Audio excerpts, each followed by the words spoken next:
반갑습니다. 안녕하십니까. 원덕회 정기 공부 모임으로 오늘은 특별히 명사 초청 강연을 시작하기로 하겠습니다. 이론상 서문만 일독을 하고 다음 스케줄 안내해 드리겠습니다. 이론상 서문은 준비된 독경을 들려드리겠습니다. 같이 무음으로 해주시면 되겠습니다.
오래간만에 모임을 하는데 마치 날씨도 좋고 또 코로나가 대체로 이제 죽어지는 기미 있어가지고 우리 원덕회 모임도 금년 하반기 몇 개월 남지 않았지만 몇 가지 사항은 지금 고려는 하고 있습니다. 계획대로 할 수 있도록 노력을 해보겠습니다. 오늘 이 모임은 지난번 우리가 5월 10일 날 명산 김종대님 모시고 교단 핵심에 대해서 강연을 하고 나서 두 번째로 하는 특별 강연입니다. 이 강연도 교단 핵심 특별위원회를 지원하는 의미에서 또 그 주제에 들어있는 내용을 대체로 말씀해 줄 걸로 보고 있습니다. 오늘 강사로 참석하신 분은 심산 송용원 교무이십니다. 전주의 문정교당에 지금 현직 주임교무로 계십니다. 현직 교무로서 아마 원덕회 강연에 더구나 지금 교단 핵심에 예민한 제목을 놔두고 강연한다는 것은 쉬운 결단이 아닙니다. 여러 가지 여건에서 그래도 이것이 정말 혁신을 해야 되겠다. 우리 교단이 갈 길이 여기 있다. 그런 판단이 서기 때문에 이 자리에 나와준 겁니다. 실제 그거는 여러분들이 다 고려를 좀 해주시면 꼭 좋겠습니다. 또 오늘 이 강연이 우리 교도들이 왜 교단 핵심이 필요한지 이해하는 길이 좀 되고 또 이 내용들이 교단 핵심에 직접 추진하고 계시는 특위위원이라든지 또 수의사님이라든지 관계분들도 특별히 참조가 많이 되어 주시기를 바랍니다. 대체로 강연은 한 50분 정도 진행하고 한 2, 30분 마지막에 질의응답을 하겠습니다. 마치고 나서는 다 같이 그 식당으로 가서 남은 이야기를 더 할 수 있도록 하겠습니다.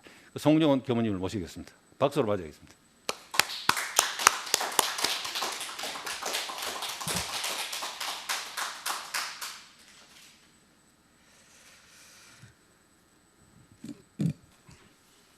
마스크를 좀 벗도록 하겠습니다. 네. 제가 오면서 프랑을 보니까 명사초청 강연회 그래가지고 제가 지금까지 명사라는 말을 한 번도 들어본 적이 없습니다. 아주 저는 지금까지 교육자 생활 이렇게 한 30년 조금 넘게 하면서 작은 교당에서 이렇게 개척교화만 목표를 세우고 교화 활동을 했기 때문에 이렇게 큰 자리에서 이렇게 말씀을 드릴 수 있는 기회는 흔치 않았습니다. 그런데 이렇게 저를 또 초청을 해주시고 이러한 교단이 교혼 문제를 과연 어떻게 접근해야 할까 하는 문제까지 이렇게 짚어보게 해주심에 대해서 정말 대단히 감사하다는 말씀을 드리고, 또 우리가 당위성은 가지고 있지만 실천을 하기는 참 쉽지 않고, 더군다나 저희 교도님들 같은 경우도 무관사에 부동하라고 너무나 많은 이야기를 들었기 때문에 좀처럼 교단 일에 적극적으로 나서기는 쉽지 않으셨을 텐데, 또 이러한 의견을 주심에 대단히 감사하다는 인사를 먼저 드리고요, 말씀을 올리도록 하겠습니다. 저는 이제 그 나누어드린 유인물에서도 맨 첫 줄에 그렇게 썼습니다. 지금도 늦지 않았다. 지금이라도 여자 종법사가 탄생했으면 좋겠다고 생각합니다. 왜냐하면 한 종교의 지도자가 어떤 남녀의 차별을 떠나서 지도자로서의 여성이 탄생할 수 있는 그 가능성은 사실 원불교밖에 없는 것 같아요. 현재의 한국에 존재하고 있는 종교 중에서는 특히나 그러는데, 그리고 원불교 100년의 역사를 놓고 봐도 그 역사의 중요한 자리에서는 항상 여성 교육자들이 그 역할을 부단히 해냈다. 그렇다면 사실은 저희들이 최소한 예의가 있었더라면 진즉 좀 정법사님을 좀 선출했으면 더 좋았을 것이다. 근데 지금이라도 저는 늦지 않았다, 이런 생각을 개인적으로 갖고 있는 사람입니다. 저는 이제 아까 회장님께서도 말씀하셨지만 전북교구 문정교당이 있습니다. 이제 그래서 저는 군산에서 이제 나온교당이라고 하는 교당을 한번 개척을 했고요. 그리고 이제 피치 못할 사정이 있어서 전주로 옮기게 됐고, 그리고 전주에서도 지금 교육자 생활 한 30년에서 부직자를 빼고는 나온하고 문정하고 두 군데에서밖에는 안 살아봤습니다. 그래서 현장만 이렇게 살았기 때문에 좀 내용이 어쩔지 모르겠습니다. 그래서 저는 이제 군산에 살 때는 주로 맨 처음에 교화를 시작할 때는 이제 빈민이라고 그때 표현을 했습니다. 가난한 사람들에게 어떻게 교법을 전할 것인가, 이제 이런 고민을 하면서 교당보다 이제 그 공부방을 먼저 이렇게 운영을 했어요. 그래서 거기에서 이제 서서히 교화가 안착이 되면서 지역에서는 이제 그 당시에 이제 자활후견기관이라고 그래서 근로 의욕은 있는데 주변 환경이 좋지 않으신 분들을 일자리를 마련해주는 자활 후견기관에서 관장으로 한 7, 8년, 비상근이긴 합니다만은 거기 이제 저희 교단이 운영하는 게 아니고 실업극복 군산운동본부에서 운영하는 그런 곳에서 했고요. 지금은 제가 이제 문정교당 교무로 있으면서 제가 늦가기로 공부에 대한 좀 신심이 나가지고 원광대학교 원불교학과 박사과정을 수료하고 지금 이제 6년째. 그래서 저는 이제 제목은 소태사대 불교정전 권일의 연구로 지금 박사 논문을 쓰고 있는 그런 상황입니다. 본론으로 말씀을 드리면 저는 이제 그런 생각을 합니다. 거대 담론으로서 밝혀주신 대종사님의 용화회상 미륵세계 어변성령 정신의 지도국, 이러한 커다란 담론은 결국은 우리의 어떤 이러한 소소한 일이 중요시되고 이 위기를 잘 잘 극복했을 때 이 담론이 실천되는데 힘을 얻지, 그냥 우리가 기다린다고 해서 이 담론이 실천되는 건 저는 아니라고 생각하는 사람이고요. 과연 그래서 저희들이 이러한 거대한 담론을 어떻게 실현해 나갈 것인가 하는 것은 우리들의 숙제가 되었다고 저는 감히 말씀을 드리고 싶습니다. 제가 이제 한참 교리에 관심이 많을 때 개교의 동기에 이제 파란 코에의 일체 생명을 광대무량한 낙원으로 인도하려 함, 저는 거기서 의심이 걸렸습니다. 뭐냐면 파란 고의 일체 생명을 광대무량한 낙원으로 인도하려 함? 그러면 이 세계 말고 광대무량한 낙원 세계가 다른 곳이 있다는 이야기인가? 이런 생각을 했습니다. 그래서 아니 그러면 대종사님이 말씀하시는 광대무량한 낙원 세계를 어떻게 해석을 해야지? 이런 그 의문이 걸려서 고민을 하다가 오랫동안 고민을 하면서 제가 결국은 어떤 생각을 해봤냐면, 아 그렇구나, 이 세상 밖에 다른 세상이 있는 게 아니고 이 세상이 전부이긴 하지만 이 세상은 무명에 의해서 생겨난 세상이기 때문에 우리는 끊임없이 이 무명을 밝혀서 명의 세계로 나가자고 하시는 말씀이구나, 이런 결론을 제가 혼자 이렇게 정리를 해봤습니다. 그래서 결국은 우리는 끊임없이 부단한 노력을 통해서 이 무명을 극복하고 명의 세계로 갈 수 있는 노력을 할 수밖에 없다. 그래야만 진급이 되고 은혜는 입을지언정 강급이 되고 해독은 입지 아니한다, 이러한 결론을 도달하게 돼서 제가 참 희열감을 느꼈던 기억이 있습니다. 제가 이제 보니까 소태산 대종사께서는 불교정전에서 정각의 대상으로 이런 쌍을 제시해 주셨거든요. 정각의 대상으로. 그러면서 이런 쌍을 체득하는 방법으로 수행을 제시해 주셨는데, 그 이런 쌍 수행을 설명하면서 소태산은 그렇게 말씀을 하십니다. 이런 쌍의 진리를 오득하여 원만구족하고 지공부사한 각자의 마음, 즉 반야지를 알자는 것이다.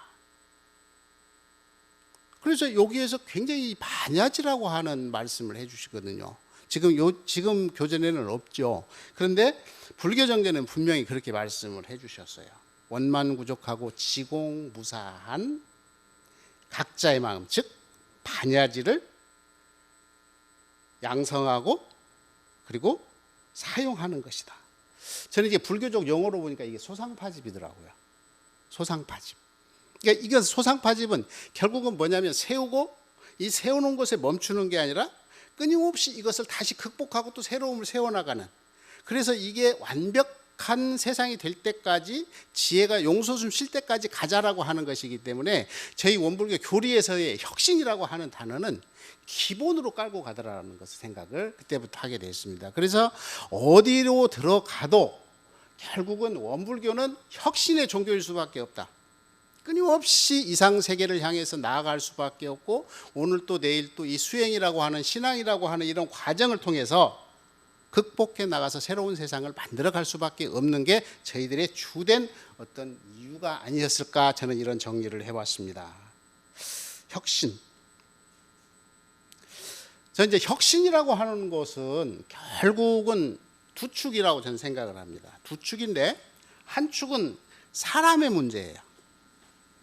한 축은 사람의 문제이고 또 한 축은 제도의 문제더라고요. 그래서 완벽하게 혁신을 하려면 사람의 문제도 혁신을 해야 되고 제도의 문제도 혁신을 해야 된다. 저는 이제 그렇게 생각 기본적으로 합니다. 그런데 왜 지금 꼭 교원 개정이 필요한가? 왜 필요한가? 지금 교단 이 혁신을 위한 혁신위가 구동이 되고 있어서 열심히 하고 있습니다. 이게 사람의 문제잖아요. 그런데 이 문제에서 가장 결론에 가서 딱 맞닥뜨려진 것이 뭐냐면 교헌이에요. 제도예요. 제도를 얼마나 완벽하게 맞춰줄 수 있는 것인가 하는 고민이 되죠. 그런데 이 상황을 놓고 봤을 때 저는 이 현재의 상황이 과연 위기인가 아닌가를 좀 우리가 좀 명확하게 좀 볼 필요가 있다. 그럼 제가 위기라고 해서 위기고 위기가 아니라고 해서 위기가 아닌 게 아니고, 제가 이제 이것을 가지고 한번 고민을 해보니까 혹시 우리 회장님들께서 우리 교단 교역자 인적 구성에 대해서 한번 보신 적이 있으신지 모르겠어요. 네, 원불교가 교역자 광장에 들어가면 행정이라는 영역이 있어서 거기에 낱낱이 밝혀집니다. 데이터가 거기 나와 있어요. 그래서 그 데이터를 가지고 제가 내보니까 현재의 교무에 구성되어 있는 70대가 22.4%입니다. 그리고 60대가 22%, 50대가 24%, 40대가 18%, 그리고 30대가 10.4%, 20대는 0.17%입니다. 이걸 제가 그림을 그려보니까 뭐냐면 깔때기예요. 깔때기 아시죠? 옛날에는 역삼각형이라고 그랬었거든요. 그런데 이게 역삼각형을 지나서 이미 깔때기 수준까지 와버렸어요. 교역자 구성이 이 정도가 되었다고 보면 저는 이것처럼 큰 위기가 없다고 저는 생각을 합니다. 그런데 이거를 만약에 이 변화하지 않는 가운데 세월이 흐르면 8년에서 10년이 딱 지나면 퇴임 교역자하고 현장 교역자가 숫자가 똑같아요. 그대로 적용을 해보면. 그런데 우리 모든 제도가 언제 만들어졌냐면 현장에 3명이 퇴임 1명을 한다라는 전제하에 모든 법이 만들어졌습니다. 그런데 지금은 3대 1이 아니라 이제 약 8년 후에는 1대 1이 되더라는 것입니다. 그래서 이렇게 되면 과연 이게 정상적인 교단인가? 그리고 또 하나는 이번에 이제 그 코로나 팬데믹이 오면서 교도가 급감을 하고 있습니다. 그 제가 이것도 한번 정리를 해봤습니다. 그랬더니 원기 100년 전후에서는요, 교무 한 사람이 대상 교도가 32.5명이었습니다. 이건 제가 자료를 통계를 내봐서 알아요. 교무 한 사람이 교도 32.5명에 정말 신기한 게 뭐냐면요, 교도수가 느는가 주는가는 뭐하고 똑같냐면 교무수하고 똑같아요. 교무수가 한 번 늘면 교도가 32.5명이 는다고 보면 맞더라고요. 그래서 이 그래프를 그려보니까 정확히 일자예요.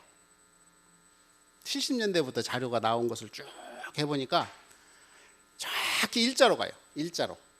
그래서 교무 숫자가 좀 늘으면 교화가 좀 늘고 교무 숫자가 줄으면 그대로 줄더라고요. 근데 이번에 팬데믹을 딱 겪으면서 제가 이걸 정리를 해보니까 지난 제가 9월 3일 날 데이터를 가지고 정리를 해봤거든요. 그랬더니 23.8명이에요. 32.5명이 23.8명으로 들으면서 이 원불교가 3년 사이에 팬데믹이라고 하는 이 위기 상황 속에서 정확히 25%가 줄었습니다.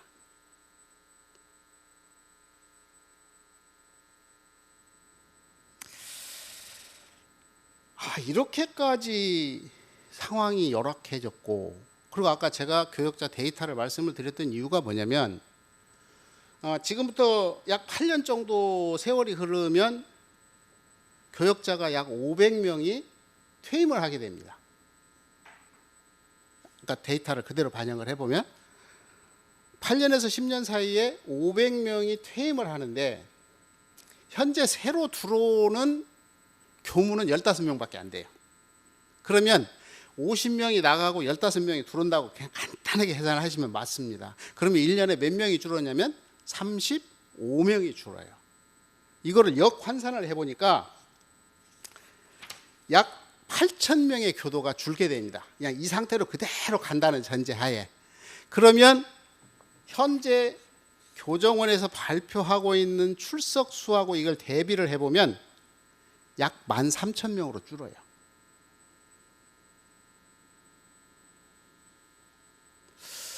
이것처럼 저는 이런 위기가 어디 있을까 이런 생각을 하고 지금 모든 역량을 다 투여해서 이 문제를 해결하기 위해 몸부림을 쳐도 될까 말까 하는데 한쪽에서는 열심히 교단 혁신을 하자고 말을 하지만 한쪽에서는 미지근합니다. 그런데 왜 미지근하게 왜 심각하냐면 원불교 혁신은 실패할 거라고 대부분 생각을 해요. 지금 한쪽에서 떠들지만 좀처럼 어렵다. 그런데 저희는 경험을 했습니다. 어떻게 했냐면 종법사님이 교원 개정을 지난번에 반대를 하셨어요. 한마디에 그냥 정리 끝났어요. 이게 지금 현실이거든요. 그러면 지금 이런 열악한 환경 속에서 이게 앞으로 나오면서 어떤 문제가 생기냐면,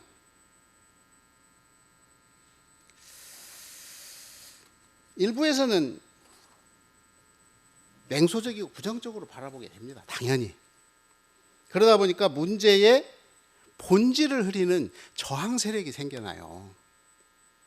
저항 세력이 생겨나고 이 저항 세력들을 질대 삼아가지고 부정적 여론을 형성하고 또 기회주의자들이 생겨나면서 이 혁신의 본질을 흐트러뜨리고 마치 무슨 정치 세력처럼 이렇게 회자하는, 얼마 전에 신문에도 그런 게 났다고 그러는데, 이런 문제도, 그래서 굳이 에너지를 소진하지 않아도 될 에너지를 필요 이상으로 소진하고 있다라는 겁니다. 그래서 저는 이럴 때 종목사님께서 이제 지금 혁신해야 돼. 그러니까 이제는 혁신뿐만이 아니라 교원 개정까지 다 해야 돼라고 선언을 한 번만 하시면 사실은 이러한 모든 것은 일거에 해소가 될 확률이 훨씬 높다라는 겁니다. 그런데 사실 종법사님은요, 제가 뵌 종법사님은 교원 개정의 뜻이 없어요. 별로 없어요. 제가 정확지 않으니까 조심스럽습니다만 별로 이 교원 개정에 별 생각. 그리고 제가 뵀을 때 뭐라고 말씀하시냐면, 교단 혁신도 혁신위원회에서 혁신하는 거 별로 원치 않으세요. 4대 특위에서 했으면 좋겠다라는 거죠. 그래서 부분적만 이렇게 바꿔가면서 하면 되지, 이렇게 시끄럽게 할 일은 아니지 않냐. 오래전에 제가 뵀을 때 그런 말씀을 제가 들었던 그런 기억이 있습니다. 그래서 아마 이때가 가장 우리 원덕 회원님들께서 중요한 지점에 와 있다, 그런 말씀을 먼저 드리고요.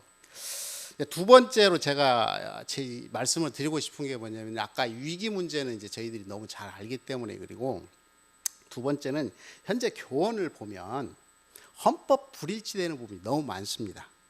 예를 들면 가장 대표적인 거 제 두 가지만 들겠습니다. 하나를 보면 뭐라 그러냐면, 교원 전문에 보면 공화 제도의 체제와 10인 1단의 교화로 이렇게 전문에 나와 있거든요. 그런데 교원 29조에 보면 종법사회의 지위는 교단의 주법으로 이렇게 되어 있습니다. 아니, 공화제하고 주법은 같이 갈 수 없지 않습니까? 그런데 전혀 문제가 없다고 생각하는 거죠. 이게 이 부분, 다음 부분입니다. 제42조 수의단의 기능에서 보면, 수의단에는 교단 최고 결의기관이며 정수의단 최상위 교화단이다. 맞죠? 이렇게 말씀을 해주셨습니다. 그런데 15조에 보면 재가와 출가 1항에서 교도는 출가 교도와 재가 교도로 구분한다. 2항에는 재가와 출가는 차별하지 아니하고, 분명하게 이야기를 했습니다. 차별하지 아니하고 공부와 사업의 실적에 따라 자격과 대우를 정한다.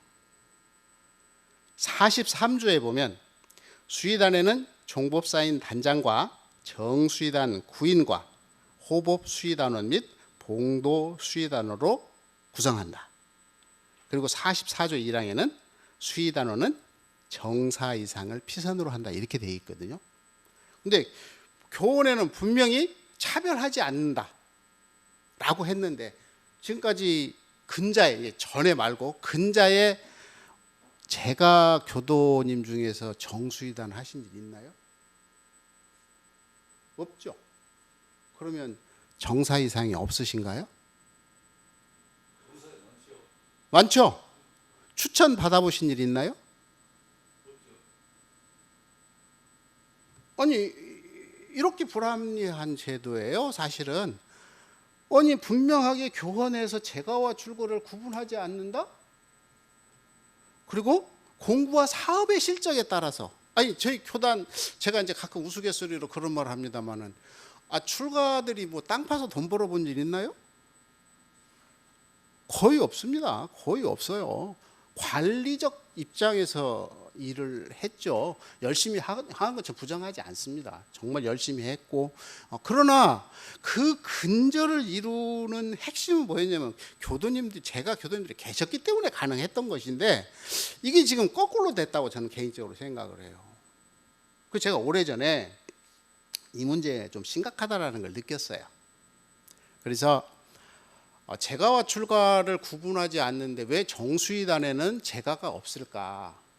그 제가 법률 자문을 좀 구해봤. 영사님이 저기 오셨는데 영사님하고 같이 법률 자문을 구해봤습니다. 그랬더니 이 변호사가 하는 말이 바로 그 자리에서 하는 말이 뭐냐면 선거 끝나면 법 집행정지 가처분 신청하세요 그러더라고요. 90일 이전에. 이게 법이 잘못됐다라는 거죠. 재가와 출가를 구분하지 않는다고 해놓고 결국은 현격하게 구분을 해버렸어요.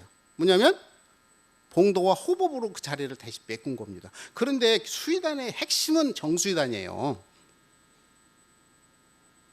그래서 아마 이러한 이야기가 계속 전파가 되게 되면 선거가 이 교원을 가지고 선거를 하게 되면 누군가 법 집행정지 가처분 신청을 내리게 되면 법률적 이 근거를 따질 수밖에 없어요. 그렇게 되면 과연 이게 정상적으로 운영이 되어질까? 저는 그래서 꼭 이번에 교원 개정을 해야 된다. 이렇게 강력하게 주장을 하는 사람입니다. 세 번째는 보면은요, 저희 그 현재의 교헌을 보면 이 현재 교헌을 정상적으로 운영을 하려면 인간이 하면 안 돼요. 그래서 제가 이런 표현을 썼습니다. 신인 동일체. 현재의 교원이 그렇게 돼 있다라는 거예요. 제가 이제 그 얼마 전에 그 수의단 공개 공청에 관한 그 이야기를 좀 꺼냈어요. 작년 11월 달부터 했고 저희 교무 둘이서 회의장을 갔습니다. 가서 우리 방청을 하겠다. 그랬더니 그 수의단 회의장이 방청을 할 수 있는 여건이 안 돼요. 꽉 차요. 하여튼 그런 과정 속에서 제가 끊임없이 노크를 했습니다. 방청을 왜냐하면 당연히 공개가 돼야 되는 게 맞다고 생각을 하는데 공개를 안 해주니까 공개해서 무슨 손해볼 것이 하나도 없는데 왜 공개를 안 하냐. 권위의식만 있는 것이지. 이제 그런 이야기를 하는 과정에서 이제 몇 번에 이렇게 전화 통화를 하는데 실무자가 저한테 그런 이야기를 해요. 종법사님께서 말씀이 계셨어요. 그러는 거예요. 이게 무슨 뜻인지 아십니까? 원불교의 모든 의사결정은요, 종법사의 선결, 내략이 없는 일은 아무도 하지 않습니다. 그리고 최종 결론은 종법사님이 결재를 합니다. 고개를 끄덕여야만 되는 거예요. 그러니까 모든 것이 다 그렇게 가고 있어요. 그래서 저는 제가 보니까 이 교헌은 현재 원불교 교헌은 종법사에 의한 종법사를 위한 종법사의 교헌이 되어버렸어요. 얼마나 이게 무섭냐면요. 예를 들어서 아무리 중요한 의사결정을 해도 수의단에서 결정을 해도요. 종법사님께서 2번만 거절을 하시면요. 법 자체가 사라집니다. 무섭죠. 제가 이제 아는 분한테 이 이야기를 했더니 아마 그분이 그런 이야기를 해요. 이 우주 안에서 이렇게 강력한 권한을 가진 법은 원불교 교헌밖에 없는 것 같다. 이제 이런 이야기를 하더라고요. 근데 저는 뭐 이제 교헌이 갖고 있는 어떤 그러한 문제들에 대해서 그럴 수도 있겠다. 이제 그런 생각도 합니다. 그렇지만 저희들은 이거를 분명하게 목도를 했어요. 교헌의 문제점에 대해서. 지난번 교섭 편서 사건 때도 종부사님하고 담당 부장하고 다 이렇게 저렇게 이야기해서 정리를 하고 가시고, 나머지 식구들은 사실상 교정 책임자도 잘 내용을 모르고 있고, 이러한 상황들이 전개되는 걸 보면서 이게 제왕적 법률로서 과연 시대를 이끌어갈 수 있는가? 이제 권한과 책임을 적정선에서 저는 나눠야 된다고 생각을 합니다. 그리고 과거처럼 농경사회의 어떤 그러한 제왕적 권한을 갖는 종법사회 위상이 아니고 이제 정말 이렇게 현실에 맞게끔 나눠 가야 될 필요가 있다고 저는 생각을 해요. 요즘 이제 교육적 광장에도 보면 이제 분당, 교당 이야기가 좀 가끔 회자가 되는데 이 문제도 결국은 어디로 가냐면 종법사님이 해결해야 되는 상황이 와버리는 거죠. 아무도 나서지를 못해요. 그런데 실정법으로 놓고 보면 저 개인적으로 놓고 봤을 때 제가 이제 거기에 말씀을 드리는 건 참 부담함에도 이제 예를 그렇게 드립니다. 실정법상에서 법인이 달라요. 법인이 달라요. 그럼에도 불구하고 문제 해결 방식은 전근대적으로 다 그리 갈 수밖에 없다라는 겁니다. 저희가 이게 얼마나 더 많은 시련을 겪어야 이런 것이 해소가 될지 생각이 듭니다. 그래서 사실은 저는 꼭 이번 기회에 교원 개정이 반드시 되어야 된다라고 생각하는 사람 중에 하나입니다.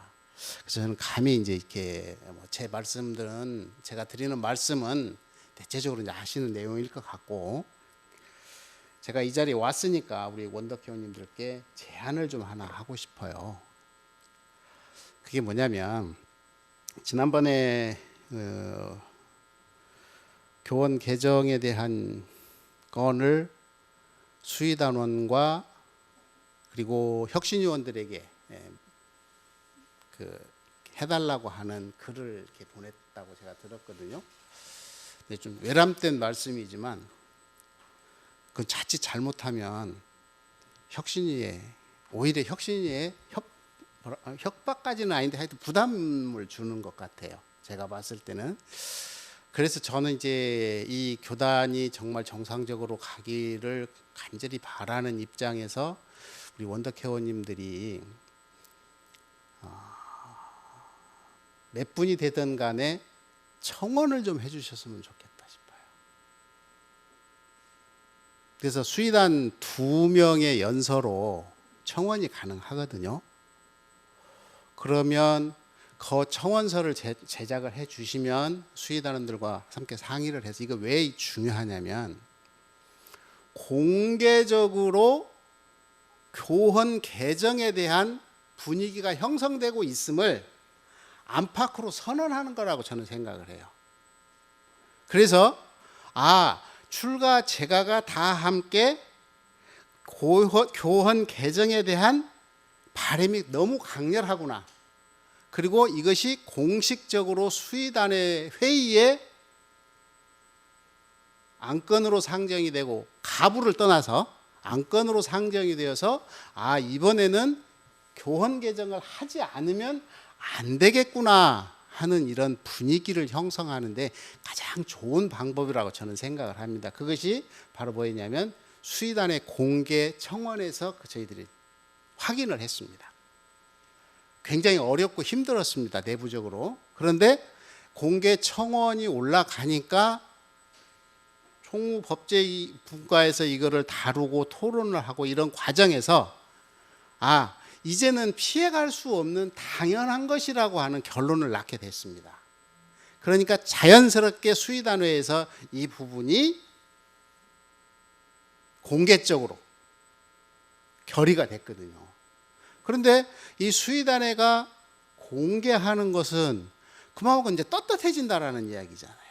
그동안 우리가 굉장히 즐겨 썼던 음부공사가 이제 양계로 올라오게 됐다라고 하는 부분입니다.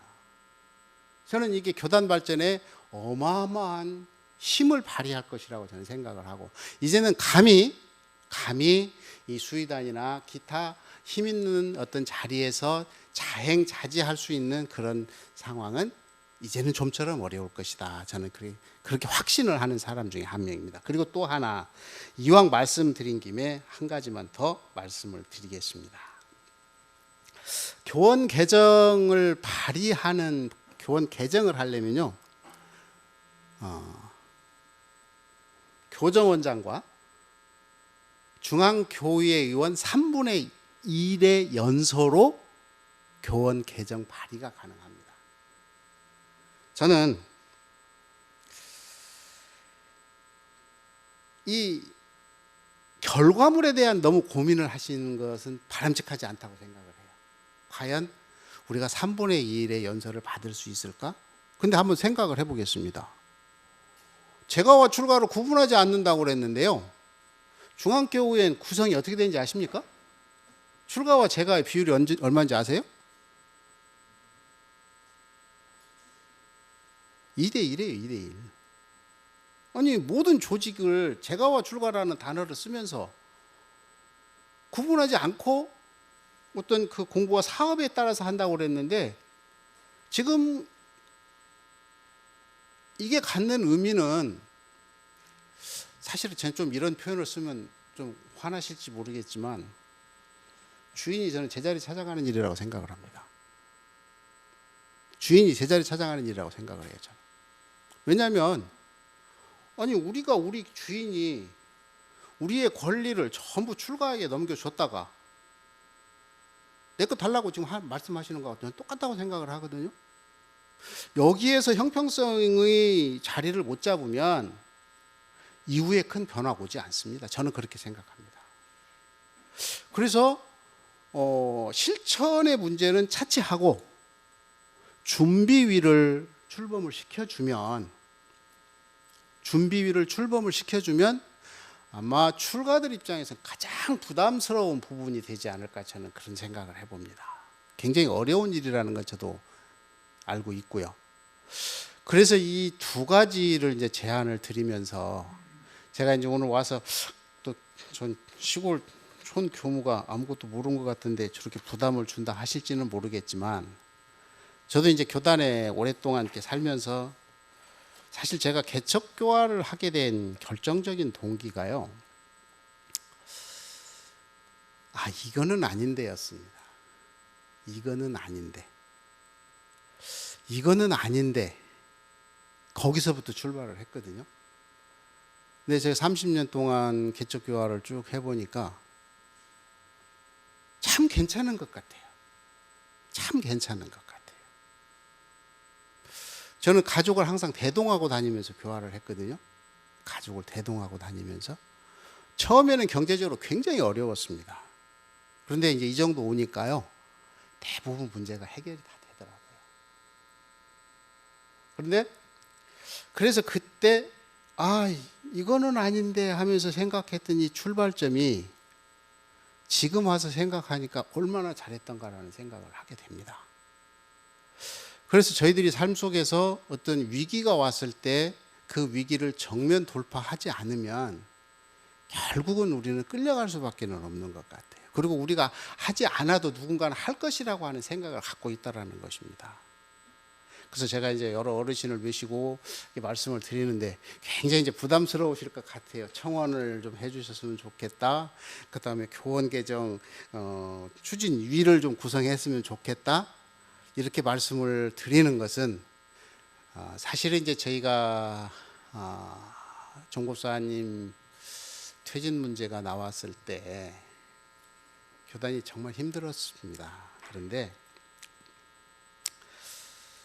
힘든 부분 중에서 남녀 교역자의 문제였어요. 남녀 교역자 문제가 굉장히 벽이 생기기 시작했습니다. 그래서 이제 종법사님이 사퇴하시고 또 다시 올라오시고 수의단 선거하시고, 근데 전 수의단 선거하고 재신임을 물을 줄 알았더니 안 하시더라고요. 안 하셔도 전혀 문제가 없어요. 그게 우리 현재의 교원이 가지고 있는 아주 독특한 그 교원의 특징입니다. 그래서 종법사님은 그냥 무소불위의 권력처럼 이렇게 비춰진다라는 것이죠. 그리고 모든 인사도 그와 같이.